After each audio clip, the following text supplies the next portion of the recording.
Let's go! Raw 429-24, the Amplified review starts now. Night 2 of the WWE Draft. Was this company able to rectify the wrongs that were laid down on SmackDown Friday night? The debacle that was night 1 of the draft.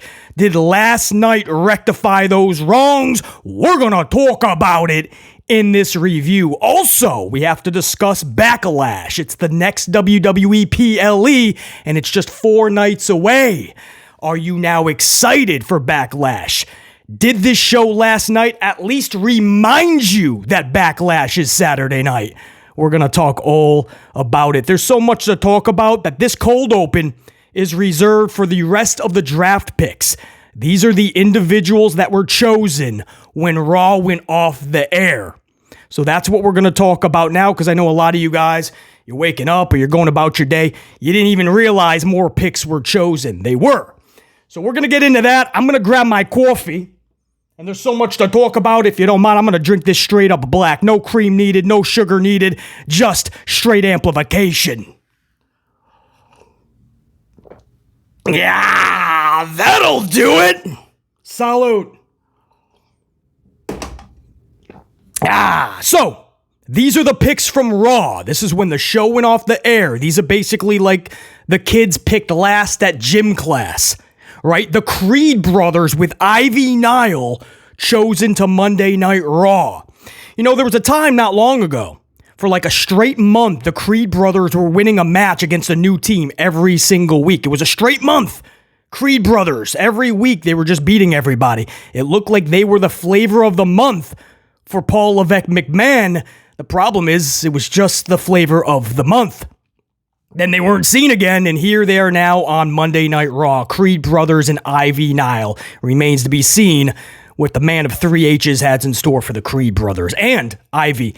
Also, another tag team that was chosen over to Raw, New Catch Republic, Dunn and Bate.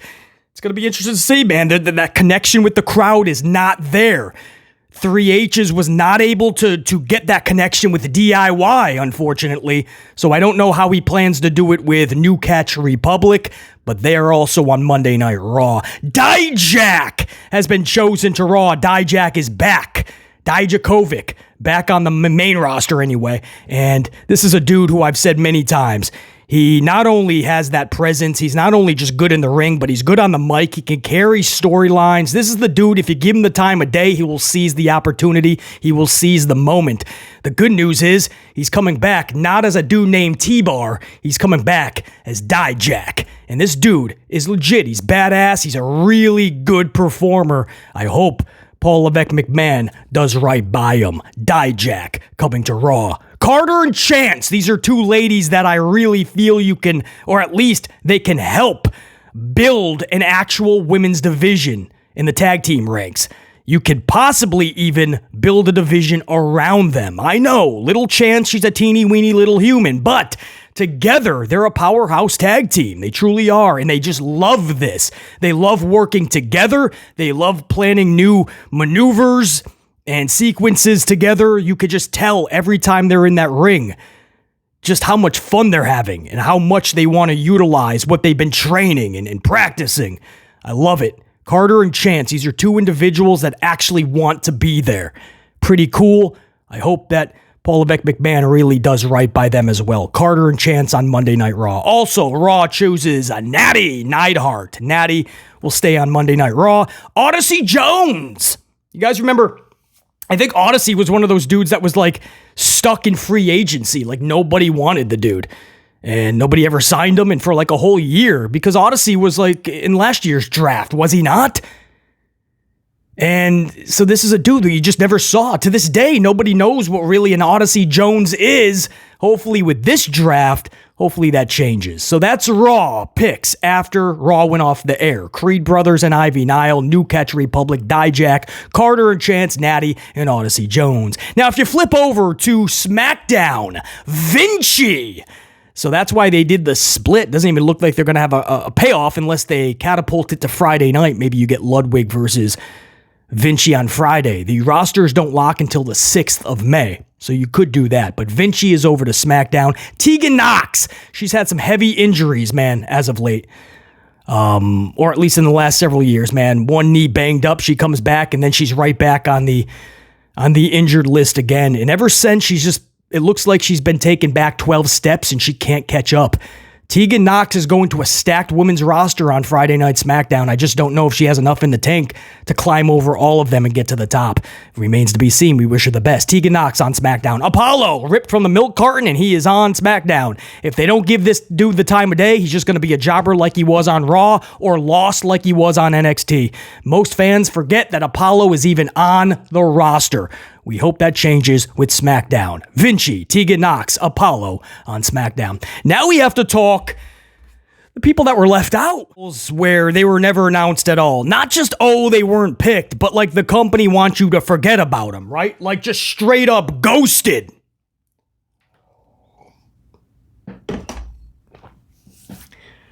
How about Omos? Second year in a row, Omos was picked by nobody. Nobody chose Omos. This happened last year. Dude was chucked into like a category like free agency. Not even sure what that means. You get to go wherever you want. Wouldn't everybody want to be a free agent then? It's WWE. Everybody makes their own rules anyway. Roman Reigns pulled himself out of the draft on Friday night. Declared himself basically a free agent. He'll go wherever he chooses, and he's not even a champion. Nobody will bat an eyelash. So, Omos is a free agent. I guess that's the best case scenario. But nobody chose Omos for the second year in a row. How about Dexter Lumis? This is a dude who's been MIA for the past maybe more than a year. Dexter Lumis showed up, had a cup of coffee, and then he took off. Nobody saw him. That was it. Dexter Lumis. Now, if he's involved with something with Bo Dallas and the new Wyatt Six, something like that, then cool, right? Bo Dallas was not involved with any of this draft either, so maybe that's the case. If not, you gotta question, what's the deal with Dexter Lumis? Ain't nobody picked him, and he wasn't even a part of the draft. He wasn't in either pool, Friday night or Monday night. Nikki Cross. Every week you see Nikki Cross in the back of somebody's promo segment, right? Either she's having a picnic behind an electrical box, right? The electrical equipment. She's got her little fucking tater tots and her hot dogs. Or she's just like looming around aimlessly, right? Trying to find the local mall because there's a sale at the Hot Topic. But Nikki Cross is just wandering around like she's completely lost. And, well, she definitely, the company now is lost with her booking because they didn't even put her on a roster. She was on the original draft of the pools, and then she was taken off, and then she wasn't drafted at all. Nikki Cross. They don't know what they're doing. I see her probably going back to NXT, and I just don't know what that does. NXT at this point is trying to give away their females to the main roster. I mean, you have some weird call-ups to the main roster. I'm not going to BS you guys, man. Some weird call-ups, and it's because they just have so many female talents, and they're just getting more and more. So I don't know how Nikki Cross can possibly help BC help train the younger talent. I guess I get that. Is that what Nikki Cross is relegated now to just that? She's just going to help the younger talent. So they just gave up on Nikki Cross. You're just going to help out the younger talent now. We have nothing for you. Injuries have a part in some of this, maybe, right? Like Jimmy Uso was never drafted by anybody. Charlie Flair, drafted by nobody. Rhea Ripley, drafted by nobody. Raquel Rodriguez, drafted by nobody. They weren't even in the pools. So you say injuries. Okay, well, CM Punk is out for several more months as well, but they inserted him into the storylines. They inserted CM Punk into the draft pool. He was chosen. So you got a lot of wild cards out there, man. Some big names like Rhea and Charlie that are just going to show up on any brand that Paul Levesque McMahon sees fit. And then you have pregnancy leave, right? You have individuals that are out due to pregnancy leave like Valhalla, Van Halen. Also, Eric, too, wasn't drafted, I believe. So they're both spending time as a new fan. Pretty cool. But Valhalla was not... Valhalla. I always call her Van Halen, so it's odd to actually... But I'm trying to be better about it, man. Carmelo. No. Carmella. Carmella was chosen. Carmella is coming back. We just don't know to where.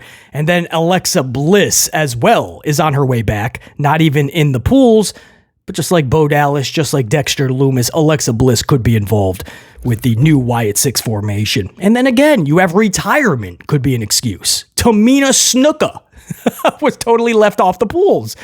Tamina Snuka, we are hearing quietly retired, by the way. That's the word we're getting. She quietly retired more than a year ago, 2 years ago maybe.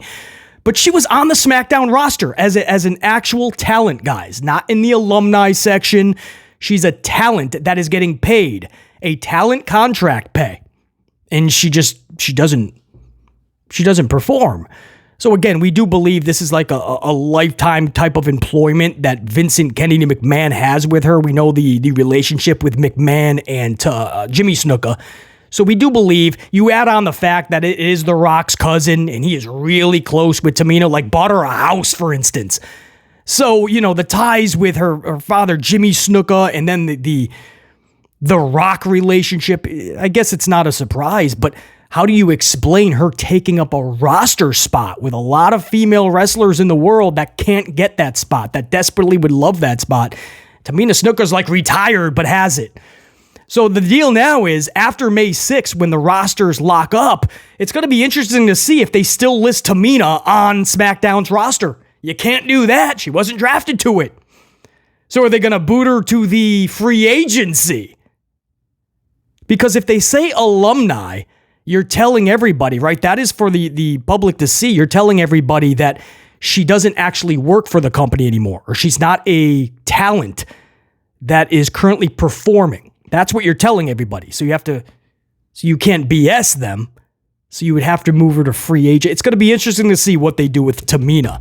But she's another one. She's taken up a roster spot. She wasn't even on the pool. She wasn't even eligible.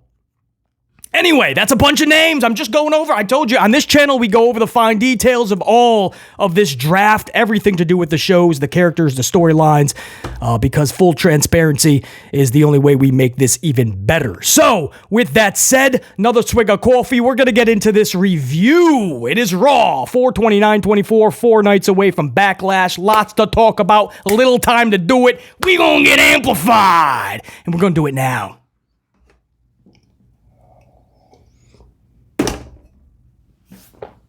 All right, so the show starts with a man named Becky Lynch. Some man named Becky. Actually, the show started with Patrick Mahomes in the parking lot with like Logan Paul and maybe some Judgment Day members. I forgot who it was. But Patrick Mahomes is there. Triple H was pissed over the whole Tony Khan AEW stealing all the NFL thunder, right? The Jaguars, the draft, I mean, they got a lot of coverage for the AEW Tony Khan pile driver, the Tony Khan driver, as the Young Bucks now call it. They got a lot of NFL press, man, from Sports Illustrated, the Barstool, from Fox News, everybody was talking about it. So they went NFL heavy last night in Kansas City, your Super Bowl champions. They even inserted Patrick Mahomes into a storyline last night, or at least a segment with the Super Bowl rings, not brass knuckles. We'll talk about that. But they went NFL heavy last night to make sure they got the headlines back. And sure enough, they did. NFL, Barstool, Sports Illustrated, Fox News, everybody is talking about Patrick Mahomes on Raw. So success, I guess, for the man of 3 H's. But the show actually starts with a man who's named Becky. Liv Morgan hits the ring soon after. They have some words, right? Liv Morgan has some words for Bex. She wants the championship. Nia Jax then comes out. She says, tonight is my last night on Raw, because Jax, of course, was drafted over to SmackDown. So she says, tonight's my last night on Raw. And before she can get out another word, the entire Kansas City crowd was jumping in joys of just euphoria, right? The crowd was celebrating at that. Many at home are probably celebrating. No more Nia Jax on Monday nights. But if Friday night is your cup of coffee, well, you got Nia Jax. But everybody was celebrating. It was hilarious, man. She says, tonight's my last night on Raw. And everybody just starts jumping up in joy. Pretty funny. Kansas City celebrating. All of this just leads to Morgan versus Jax for later in the night. So guys, I'm a big supporter of Liv Morgan. I don't mind Becky Lynch. I'm not a big fan by any means, but I don't mind her. Nia Jax, there's just no connection with Nia, but such is. But I'm a supporter of Liv and everything that she does. But, we could have started the show much better than this, right? We took over 15 minutes of TV time to set up Nia Jax and Liv Morgan. Is there a hotter way to start the show? Most likely. Is there a way to get the Liv Morgan and Nia Jax that doesn't take 15 minutes? Most likely. So, could have done a lot better, but that was the first segment. And again, after this, they didn't even really emphasize that the winner was going to take on Becky. That's what they were kind of alluding to, but they never were vivid on it. They may have said it one time. Other than that, they were just acting like this is a match, almost like they were unsure if the winner. Michael Cole had no idea. They were just promoting this like it was just a regular match. Morgan versus Jax. Then we go over to Stephanie McMahon. Steph's starting to show up a little bit more. She's starting to get more comfortable. She's seeing that the crowd is not going to heckle her with Vince McMahon chants. The crowd is actually happy to see Stephanie back. Stephanie can bring so much to these shows. She's such a good character. Like, that's what the McMahon family is. They're such good characters, man. Stephanie is so good. She's got one of the best slaps in the business. She's great on the microphone. She puts storylines on her back. Stephanie McMahon's back. Oh, I'm drinking this straight up black coffee way too fast. We're going to have to put up another one soon. Stephanie McMahon out next for the first round picks. Now, can they rectify the wrongs of Friday Night SmackDown? Because that was a debacle. That was one of the things, that was one of the rare occasions the entire community comes together and just says, wow, that was bad. That cannot happen again, right? Very rare does the community all agree with one another. We all agreed that was just horrendous. That is not a draft. That is not something you promote and everybody watches and we're having fun watching everybody just stay where they are. And Andrade and Nia Jax and Sheamus switch brands. Whoa, that was riveting television. So here was the chance for them to really start right from the jump to show you that Monday night in the draft night number 2 was going to be much different. Fortunately, that didn't happen. It was much the same. Stephanie says that Raw selects Gunther and Kaiser. The only problem with that is they're already on Raw. Gunther needs a different pace, a different scenery, right? And then you take Dragunov with them later in the night too with a draft pick, and you have them set up something huge on Friday night. But Gunther has done everything he needs to do on Raw. Drop the title at Mania. Now you set Gunther in a whole new direction. Main event scene. Matchups with LA Knight, Randy Orton, eventually Cody Rhodes. They're all on SmackDown. Raw doesn't have top faces. Jey Uso. Gunther versus Jey Uso? Dragunov and Gunther, unless you're willing to put that 3 to 5 months of a feud up front, I see no value in keeping Gunther on Monday Night Raw. This dude is a standout. He shouldn't be mixed up with 3 hours of television. He's an attraction that should be on a 2-hour format, so you remember Gunther from minute 1 to the final. Gunther and Kaiser stay on Raw. SmackDown is going to go Jade Cargill. Cool. Only problem with that, Jade Cargill is on SmackDown. This was the perfect opportunity to split up her and Bianca after they dropped the titles, right? Because there's a really good chance they're going to win the championships in 4 nights. Saturday, at Backlash in France, Bianca and Jade are going for tag titles. There's nobody on the planet that can beat them, right? Nobody. I say it all the time. I'll say it again. You could put Batman and Superman together. They're not beating Bianca and Jade. You can put Optimus Prime and Bumblebee together. They're not beating Jade and Bianca. You could put the red and green Power Ranger together. They're not beating Bianca and Jade. So obviously they're going to win the title Saturday. And they have a title reign because the champions can go to either brand. And when they're done, when they drop those titles, they can go whichever way. And they should split to a different brand. It's too much power for one brand. They drafted Bianca to SmackDown on Friday, which means she just is staying put. And then they just said Jade Cargill is staying put. That doesn't even give you a chance to be creative when they drop the titles. should they get him on Saturday. Hope you guys are keeping track. BC's 5, 10, 15, 25 miles ahead of this company. They should be thinking 5, 10, 15, 25 miles ahead of themselves. Jade Cargill stays on SmackDown. Gunther and Kaiser stay on Raw. And the funniest part of this, too, by the way, Stephanie McMahon, you got to hear what she said. This is hilarious. It's like, Stephanie, I know you got the kids, you've been away for a while, but do you watch the product, Stephanie?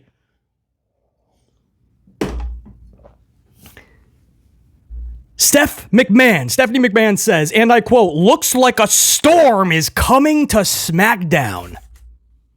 Stephanie, the storm was already on SmackDown. The storm has been on SmackDown. Stephanie, you gotta watch the Weather Channel more often. Scope out the radar every now and again. The storm has been on SmackDown.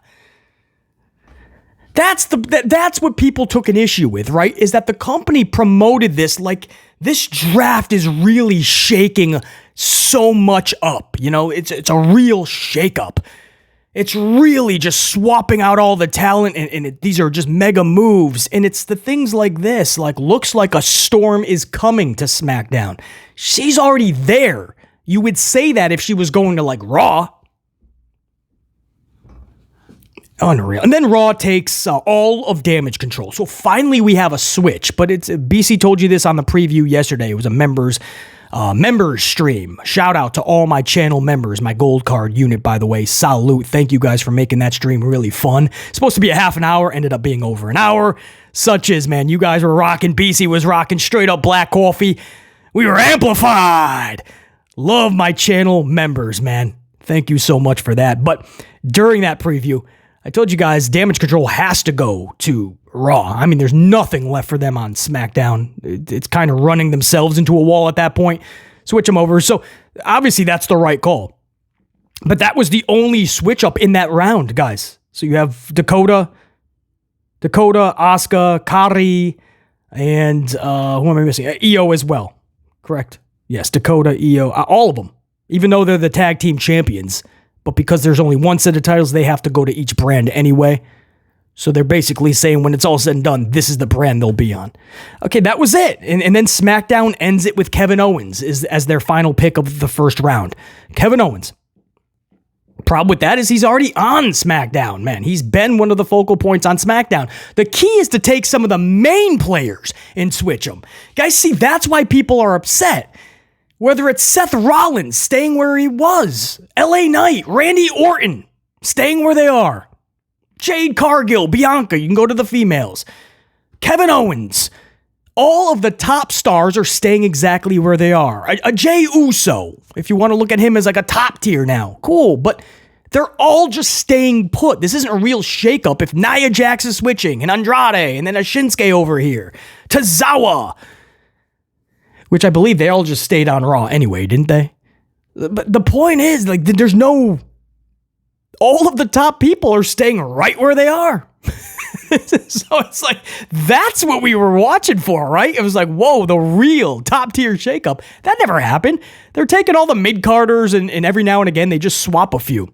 The round is over, and there was only one switch, Damage Control. Kevin Owens stays, Jade Cargill stays, Gunther stays, Kaiser stays, and we are looking much like we did on Friday night. And that is unacceptable. Not even Stephanie McMahon can change that philosophy. So then we go into Gunther versus Xavier Woods, right? We got the first matchup of the night. This is over 15 minutes and 3 commercial breaks later. Woods finally taps out to Gunther. Riveting television. The crowd had a good nap. That's what I put in my notes. No joke. That's in my notes. Riveting television. Crowd had a good nap. That's what I had in my notes. What am I supposed to say? It was such a classic, such a good match. Xavier gave it everything he had. This is Gunther, man. Held in the IC title for as long as he did. You know, you should have such big matchups planned for his future. And, man, he can barely get by Xavier Woods, man. Takes over 15 minutes. That's how I'm looking at it. So, whatever. I guess it was if you want to call it a decent match. The crowd was literally sitting on their thumbs the entire... That's what I'm saying, guys. Go back and listen and watch for yourself. The crowd was taking a nap throughout. This isn't just BC nitpicking. I'm telling you what was happening on the show. It's a review of the show. The crowd was napping. BC was not fucking... If you think I was watching this 15-plus minute match over 3 commercial breaks and going, this is the best use of a Monday night, no, I was not. 4 nights away from Backlash. It's the go-home show. It's the draft. For Gunther versus Woods for over 15 minutes? Logan Paul is out next for the second round picks. So here we go. Are we going to get a little better, or are we just going to get 1 out of the 4 switching? Let's find out. First, he has Samantha introduce Patrick Mahomes, who was sitting front row. That was pivotal because coming up, Patrick Mahomes would play a part in the next matchup. But Patrick Mahomes sitting front row, he's announced by Samantha. Now, Raw picks CM Punk. Okay, that's probably about time. If he's in the pool, he probably should have been in the first round. But the problem with that is he's staying on Raw. Okay, they need him, though. So I guess that's not a problem. They need CM Punk. I said that in my preview. There's no way you could have went with that. There's no shakeup that needs to be done there because you can't. They have no stars, man. Jey Uso is like the top star on Raw now. Now that they lost Cody and Punk's injured and Seth Rollins is on hiatus, you got nobody, dude. So Punk had to stay. So that's a default, but he's staying. So then you go over to SmackDown. SmackDown chooses Bobby Lashley and the Street Profits with a BFAB. They're staying. That's not a shake. That's not a... Do we need to pump up a draft to tell you that Bobby Lashley and the Street Profits and BFAB are all staying put where they are? Okay, and then we go back over to Raw, and Raw chooses Braun Strowman, a returning Braun Strowman. We did hear he was at the arena. BC told you that, broke that to you on the preview yesterday. So, cool to hear his name announced. Cool to see Braun Strowman. He would come out in the next segment, or soon after Braun Strowman would come out. But Braun Strowman goes to Raw, and then SmackDown picks Tiffany Stratton. Obviously, you should be picking Tiffany Stratton. Tiffany should be on Raw, though. Tiffany's somebody that would need the shakeup, right? Would need to be drafted elsewhere. Because the story works out perfectly. She's in this match with Bayley for the title in France, which should be happening. But Tiffany should not be winning that match, and I'm the biggest Tiffany supporter you're going to find, but no way. Bayley just got that. You can't do Bayley dirty like that. Tiffany doesn't need a title right now. But especially outside the United States, people love Tiffany Stratton, so she should be in that match in France. She should not be taking the title, though. So this is the perfect way to have that really good match, because I know it's going to be. It's got Naomi and Bayley with Tiffany. That's going to be a really good match, one of the best of the night, or the day. And then you have Tiffany go over to Raw. No harm, no foul. Why would she resume her duties on SmackDown? It's so stupid. And on top of that, does nothing for the draft. She's just staying exactly where she was. Just like CM Punk in this round, and just like the Street Profits, Bobby Lashley, and BFAB. So you have 7 individuals picked, and only 1 is changing brands. And that one person, by the way, has been gone for more than a year with the neck infusion surgery, and that's Braun Strowman. So a lot of people forgot which brand he was even on. I had to check up that he was on SmackDown. I thought he was on Raw before he left, but he actually was on SmackDown. But does that really count? The dude's coming back. You got to plop him somewhere. Is that really a shakeup? That whole round, you had one person, and it's Braun Strowman who's returning. So at this point, you're 2 rounds into this, and we've only had 2 changes. One of them is an asterisk. It's Braun Strowman. Is that really a change? So it's just damage control out of 8 picks. And over 15 superstars chosen at this point. How wild is that? They just continued everything from Friday Night SmackDown. Then you went into, where'd we go? Logan. Logan then goes to the ring because he was the one announcing those picks. Logan then goes to the ring. Jey Uso comes out. They have a little stare-off. Judgment Day attacks Uso. Logan then gets Super Bowl rings from Mahomes. I thought they were brass knuckles, but they were Super Bowl rings. But Logan inadvertently hits McDonutts square in the dome piece. Braun Strowman then hits the ring to even up the odds, and that takes us out of hour number 1. When we resume on Raw, it is hour number 2. So pretty chaotic freaking, and it was funny, all the expressions when McDonutts got nailed with those 3 Super Bowl rings. The expressions on Logan's face, Jay's face, and even Finn Balor's face was pretty funny. And they really sold up the McDonutts dome piece injury too. When he came back out for the 6-man tag main event, they painted him up with like a big bruise, and they made it pretty good. But that ended hour number 1. Good to see Braun Strowman back. There was a face-to-face with Braun and Patrick Mahomes. You know WWE is going to want to revisit that going forward for like a WrestleMania. Not saying Mahomes will be wrestling, but Mahomes will be in the corner of somebody, and then Braun will have somebody from the NFL in his corner. That's how WWE operates. All right, swig of coffee. We're going to go into hour number 2.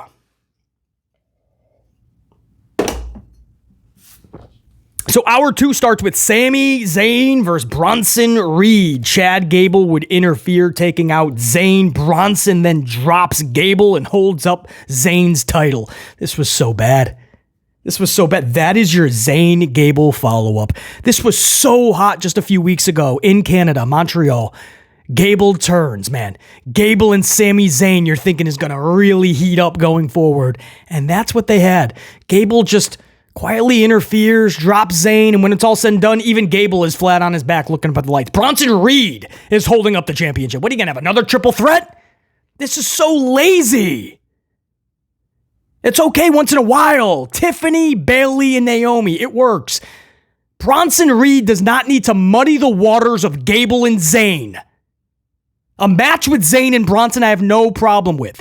And that's how you further Gable. He comes out and him and Zayn go forward. Bronson has to quietly, off into the sunset.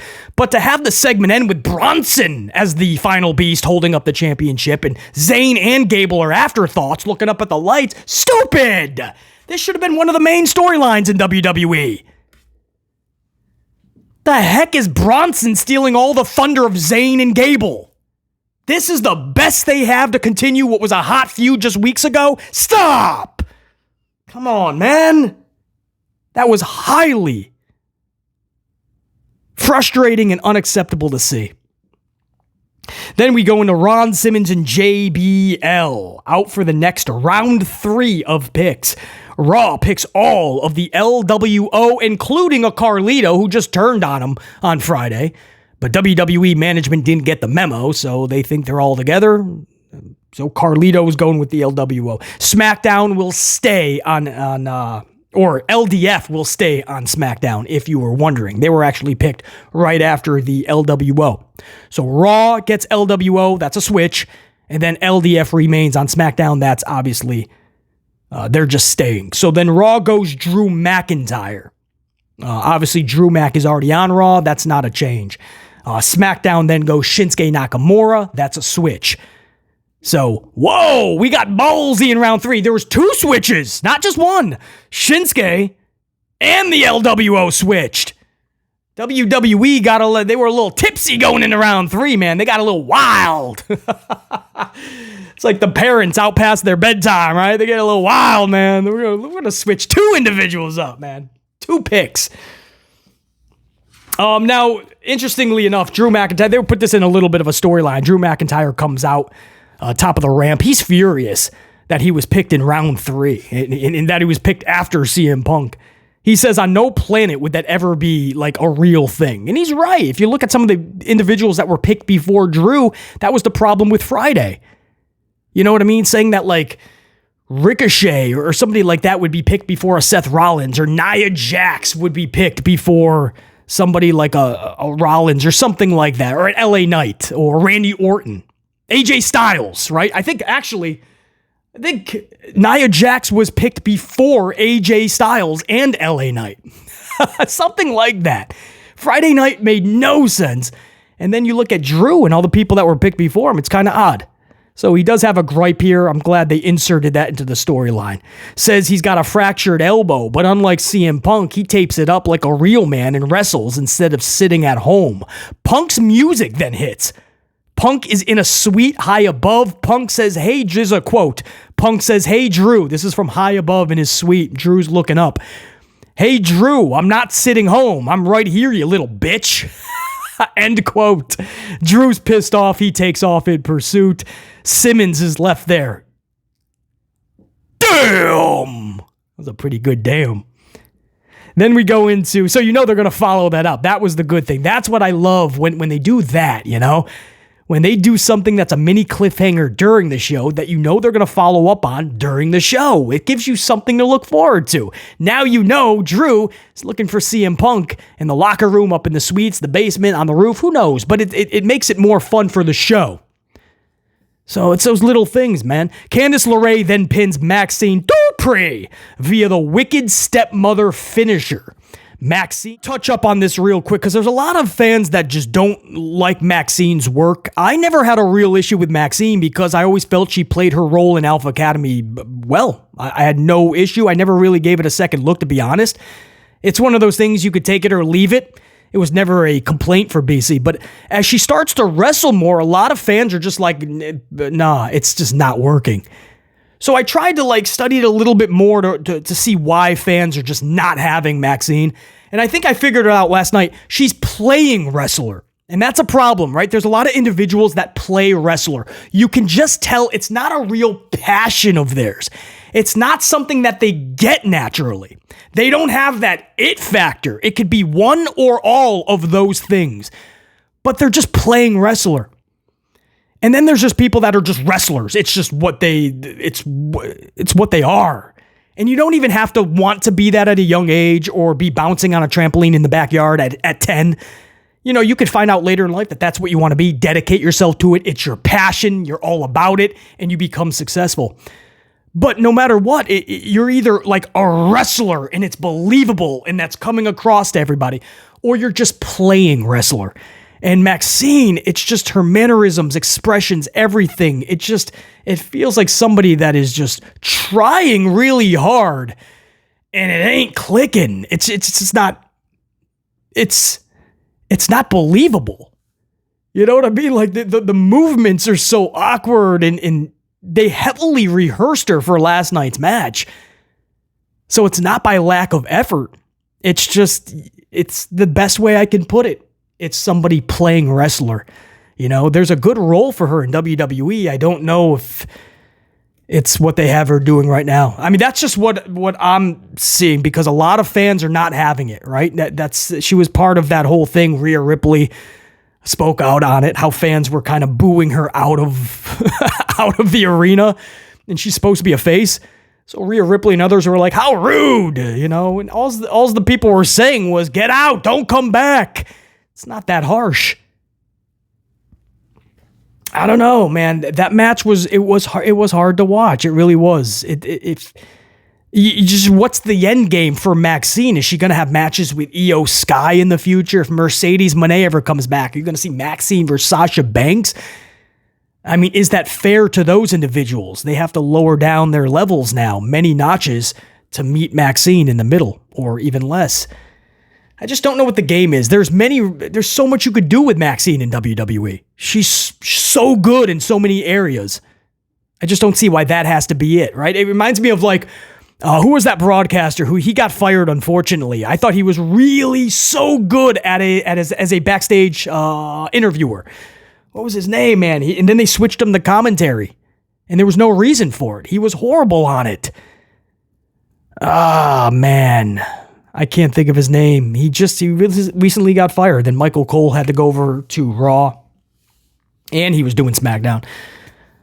Damn, that's going to bother me. Well, I can't think of his name, but he was like a little Irish dude or something. But good dude and so good at interviews. So good. There was no reason to pluck him from what he was really good at and throw him on commentary, where you could tell he was struggling. You could tell it wasn't working. Anyway, that's my critique on Maxxine. Again, I never really had a big issue with it. A lot of fans just didn't like Maxxine in the ring performing, wrestling.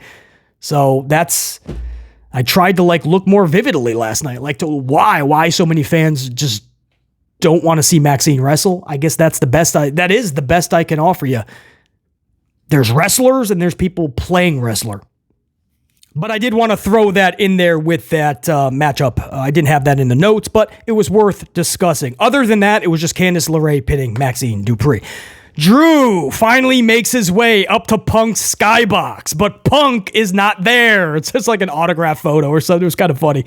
Punk's music hits, and sure enough, he's coming out of the curtain, down the ramp, and into the ring. He cuts a solid promo on Drew McIntyre. Really good. And then he turns his back on him. So he's sitting Punk style, turns his back while he's sitting, looks right at the hard cam, holding the mic like it was a pipe bomb, and Drew McIntyre's looking down like, you son of a... So, well done, man. I love how they're inserting Punk and Drew even though they're both injured, right? Punk is out for many more weeks / months with his injury, and then Drew McIntyre unfortunately has his injury. But they're going to continue it because it's the best television, the best segments, the best material comes a lot of times when people they're injured. Don't have them wrestle. Take them out of the ring. That's the most fun. Stone Cold. You guys knew where I was going with this. Stone Cold.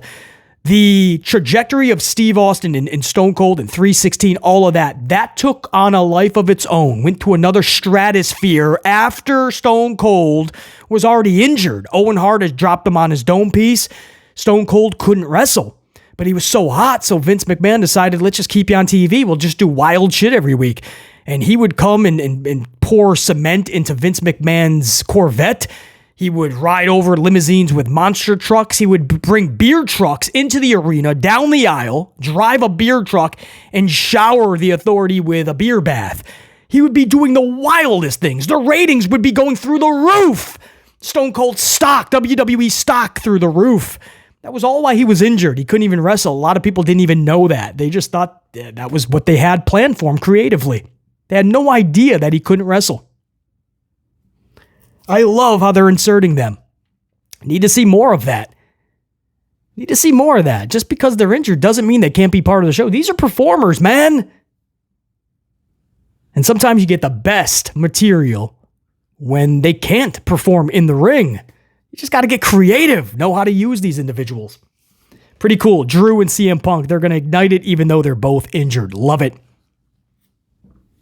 Teddy Long and Alundra Blaze are out next for the 4th round of picks. Raw picks all of Judgment Day, so they move nowhere. They're all going to stay right there. Dominic and Ray are now going to be on the same, his father Ray, they're going to be on the same brand, so you're going to see father and son face each other 85 more times within the next calendar year. SmackDown then picks Naomi, so Naomi's moving nowhere either, okay? And then Raw picks Dragunov. So you gotta, wherever Gunther was, Dragunov had to be chosen because that's a big feud that's going to ignite with those two. They're going to produce some really good matches. We already know what they can do. We've seen them together. But Gunther and Dragunov, you kind of had to place them together. So Dragunov is going to go to the red brand. And then you had SmackDown with the final pick in round 4, choosing Chelsea Green and Piper Niven. Piper Niven and Chelsea Green. So you know it's pretty bad when Gargano and Ciampa. Gargano, right? These are really good wrestlers. I mean, we all know what they did in NXT. Gargano and Ciampa, and Paul Levesque McMahon is like, we're going to go Chelsea Green before you guys. Much love to Chelsea, but the booking of Chelsea, I mean, that's how bad this DIY thing was. It's like they just got booted so low in the picks. I'm just using them as an example because they're chosen in the next round in my notes. So kind of just caught a glimpse of that, right? Karrion Kross, others, Chelsea Green. That's what I mean about how it just doesn't make sense. Like Nick Aldis is looking at Gargano, is looking at Ciampa, is looking at Karrion Kross. If you're trying to bump up a Bronson Reed. And who you come up with as Nick Aldis is Chelsea Green? But that's it. Round 4 ends with Chelsea Green and Piper Niven switching brands. Dragunov going to the red brand. Hour number 3 then begins. Liv Morgan and Nia Jax. There we go. We took the first 15 minutes of the show to set this match up. It better be good. Liv Morgan, Nia Jax, Tiffy time. It is good, by the way, because Tiffy time was front row. Naomi would end up attacking Tiffany. The distraction allows Morgan to hit Oblivion on Jax for the W. So it's the right call. Morgan has to win that. We really got to put a lot of stock in Morgan if you are creative, if you are the company. So Nia Jax just eats this L, looks up at the lights. They're going to use the distraction with Naomi and Tiffany. And this is what I mean. It might not just be a triple threat at Backlash, which it should be. They're most likely going to add Nia Jax because now you know she's going to be pissed off Friday night, and when it's all said and done with whatever segment they have, they're probably going to add Nia last second into the Backlash match. Or if not, Nia will be the deciding factor in France at Backlash. So that'll be the reason that a win occurs and losses occur. Nia Jax will have a big part in this. So that's what you're kind of seeing how that's what they're setting up for. The Dudley Boys are out next for the round 5 picks. Raw goes New Day. So they're staying right there.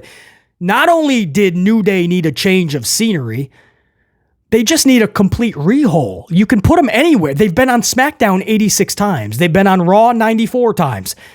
So not even a change of scenery would have helped, but it's something. But the New Day is beyond stale.